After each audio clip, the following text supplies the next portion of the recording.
He's Tom Farrington and I'm Dave Dullage and you're watching Top of the Pops, Remediation.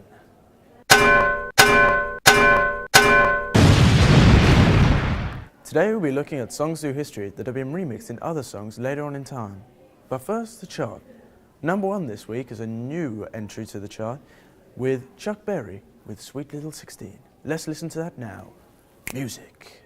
If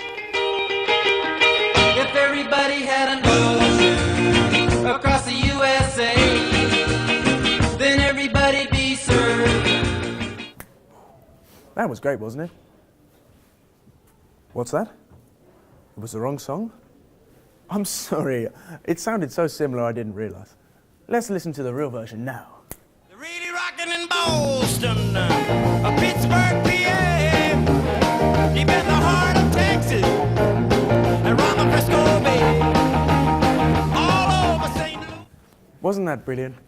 Let's switch to our roaming reporter, Tom Farrington, to see what our loyal viewers think. Tom?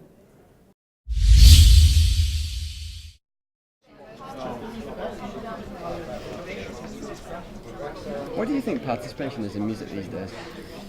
I think there is a lot of participation in music, but it's all getting remediated, so I feel it's losing value and meaning, so not much.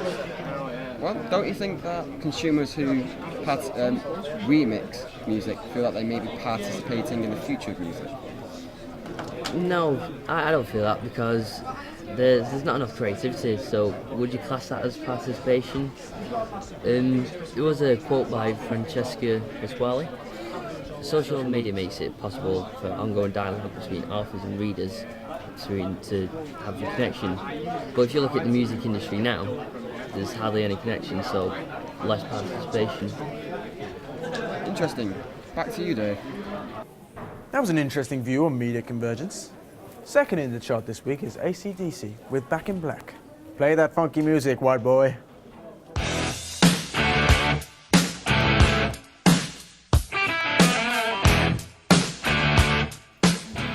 Oh, what a great tune there. Now, interestingly enough, number 3 in the chart is a mashup by DJs from Mars, featuring AC/DC, that exact song in fact, Oasis, Skrillex and Knife Party.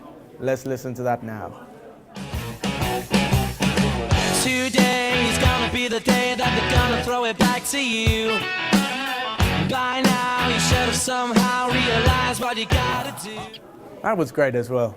Interestingly, those two songs have been used in completely different periods of time and by completely different people. Interesting. Now Tom, how about we switch to you for some interesting insight into media convergence again? Yep. It'll bring you back. Do you think all music will be remixed in the future? Well, as hypermediacy grows in popularity and materials like music become more accessible, remixing is becoming more and more popular. But don't you think it's a good thing? Don't you think if we have access, it will make people feel as they're participating more? Well, it depends how you define participation. Nico Carpentier would define it differently from access. He would say to participate you need to have power over something. Also, Hess Nostrum would say that to participate is to take part of it and at the same time to be part of it as well. I think the thing you have to remember though is that, as Pasquale says, there is still limitations on what we do with media. For example, if you post music onto YouTube, you're still infringing someone's copyright, and you really need prior consent to do that. Interesting. Back to you, Dave. Cheers, Tom. With remixes like that, I hope everything in the future is remixed. Moving on with the chart, number 4 is Good Feeling by Fro Rida, a musical genius in all our eyes. Let's hear that funky rhythm.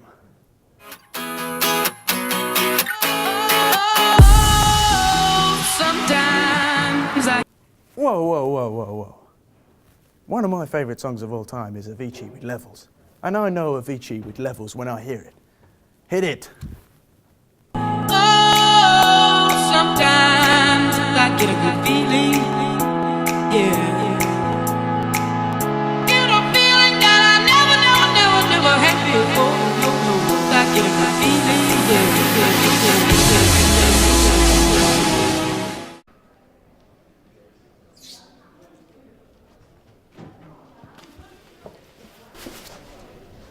Do you think songs that are getting remixed are starting to lose their meaning? I don't think they are. I think as long as the original content is still available for the audience, I don't think it is. I also think the way in which it's distributed as well is different due to media convergence. There's also websites such as Twitter and YouTube that they can distribute the work on. Do you think fandom has a lot to do with remixing? I think it does, yeah, because obviously if someone's going to remix something, they're going to be a fan of it. And I think it's, if they want to distribute it, it's in a way it's paying homage to it, in a good way. Interesting. Back to you, Dave.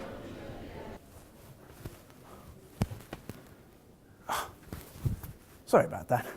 Thanks, Tom, for another interesting insight on media. We've learned a lot today about remediation, media convergence and remixing. I hope you tune in next time for Top of the Pops Remediation. And remember, kids, participation is fun.